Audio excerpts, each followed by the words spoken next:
कल्पना करा, तुम्ही विमानामध्ये निश्चिंत बसलेला आहात. तुमचं विमान 35,000 फुटावर आकाशात उंच हवेत उडतंय आणि अचानक आग लागली. हा व्हिडिओ बघा.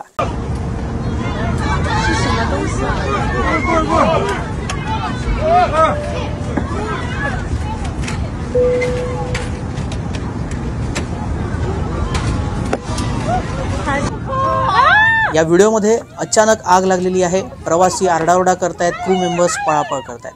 कुठलीही फ्लाईट आहे, कुठलीही घटना आहे, याबाबत पटकन या व्हिडिओमध्ये माहिती जाणून घेऊयात. नमस्कार, मी श्रेयस पांडे, तुम्ही पाहताय न्यूज 18 लोकमत. तर ही घटना आहे चीनमधली. एअर चायनाच्या CA-139 या विमानाला शांघायमध्ये इमर्जन्सी लँडिंग करावं लागलं. त्याचं कारण म्हणजे त्या विमानाच्या ओव्हरहेड डब्यामध्ये लिथियम बॅटरीला हवेतच आग लागली. लिथियम बॅटरी तिथे ठेवली होती आणि त्याला आग लागली. सुदैवानं कर्मचाऱ्यांनी तातडीनं आग विझवली. कुठलीही जीवितहानी झालेली नाही आहे, कोणालाही दुखापत झालेली नाही, अशी माहिती अधिकृतपणे एअर चायनानं दिलेली आहे. विमान सुरक्षितपणे शांघायला उतरलं.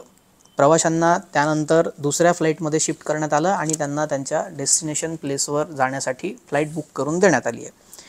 तर एका प्रकारे आपण पाहतोय की यात महत्त्वाचा मुद्दा असा आहे की ही बातमी तुम्ही किती प्रसारमाध्यमांमध्ये प्रकर्षाने पाहिली.